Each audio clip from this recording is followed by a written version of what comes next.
Hello and welcome back to Sherlock, The Sign of Three. This is part 2. We're going to continue with the story of the Bloody Guardsman. All stories being told at at John and Mary's wedding as anecdotes in Sherlock's best man speech. I'm loving this start. This is brilliant. I'm loving this episode. All thoughts of negativity have gone. This is funny and it's not trying too hard. It's just letting things go, and I'm really enjoying this. Anyway, let's go with part 2.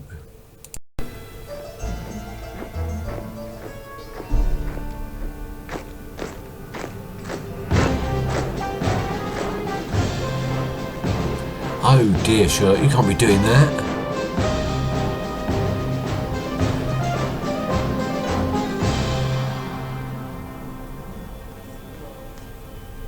Can I ask what this is in connection with? Private Bainbridge contacted us about a personal matter, sir. Nothing's personal when it concerns my troops. What do you really want? I'm here on a legitimate inquiry. Press.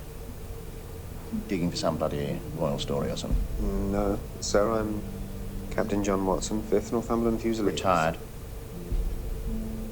You could be a used car salesman now, for all I know. Bainbridge! Gentlemen here to see you. Bainbridge! Oh dear. Oh shit. Sir. What's going on? It's Bainbridge, sir. He's dead. Oh my word. Kind of suspected that when I saw all the blood coming out of the shower, but oh. God! No, let me take a look, sir. I'm a doctor. What? Sergeant, arrest this man.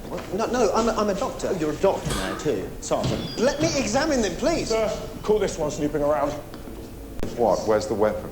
What? Where's the weapon? Go on, search me. No weapon. Bainbridge was on parade. He came off duty 5 minutes ago. When's this supposed to have happened? You obviously stabbed him before he got into the shower. No. No? He's soaking wet and there's still shampoo in his hair. He got into the shower and then someone stabbed him. The cubicle was locked from the inside, sir. I had to break it open. Must have climbed over the top. Well, then I'd be soaking wet too, wouldn't I? Major, please, I'm John Watson, 5th Northumberland Fusiliers. 3 years in Afghanistan, a veteran of Kandahar, Helmand and Bart's bloody hospital. Let me examine this body.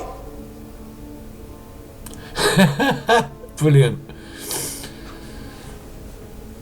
Just come off guard duty. He'd stood there for hours, plenty of people watching, nothing apparently wrong. He came off duty and within minutes was nearly dead from a wound in his stomach, but there was no weapon. Where did it go? Ladies and gentlemen, I invite you to consider this. A murderer who can walk through walls. A weapon that can vanish. But in all of this, there is only one element which could be said to be truly remarkable. Would anyone like to make a guess? Um. Come on. There is actually an element of Q&A to all of this. No, I've got Scotland nothing. Yard. Have you got a theory? Yeah, you. You're a detective, broadly speaking. Got a theory? If the blade was propelled through the grating in the air vent, maybe a ballista or a catapult, somebody tiny could crawl in there. So yeah, we're looking for a dwarf. Brilliant. Really? A dwarf. Next. Hello, who was that? Tom. He stabbed himself and put the Got a knife theory? down the drain. Attempted suicide with a blade made of compacted blood and bone. Broke after piercing his abdomen, like a meat dagger. Meat dagger. Yes. Yeah, that's no. New. There was one feature, and only one feature of interest in the whole of this baffling case, and quite frankly, it was the usual. John Watson, who, while I was trying to solve a murder, instead saved a life. There are mysteries worth solving and stories worth telling. Best and bravest man I know, and on top of that, he actually knows how to do stuff. Except wedding planning and serviettes. He's rubbish at those. The case itself remains the most ingenious and brilliantly planned murder or attempted murder I've ever had the pleasure to encounter. But let's move on to... No, wait, so how was it done? How was what done? The stabbing. I'm afraid I don't know. I didn't solve that one. That's... can't happen sometimes. It's very, very disappointing. Embarrassment leads me on to the stag night. Of course, there's hours of material here, but I've cut it down to the really good bits. Murder scenes.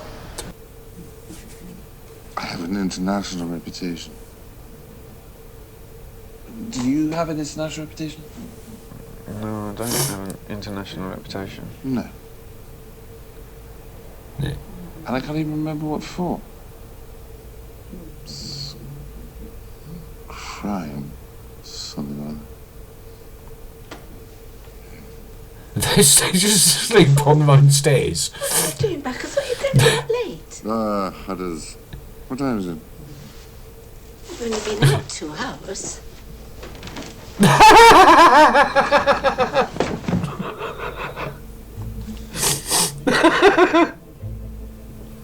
Funny. That'll be you, aren't I? Hello. Hello. So, which one of you is Sherlock Holmes?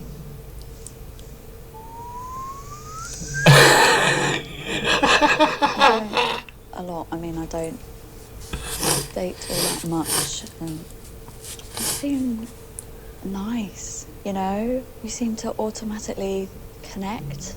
We had one night, dinner, such interesting conversation. It was lovely. To be honest, I'd love to have gone further, but I thought, no, this is special. To his flat, no trace of him. Mr. Holmes, I honestly think I had dinner with a ghost. No. Mr. Holmes. He's asleep, isn't he? With a ghost, Mr. Holmes. Boring, boring, boring. No. Fascinating. John, wake up. Apologize about my... rude. I checked with the landlord, and the man who lived there died. Heart attack.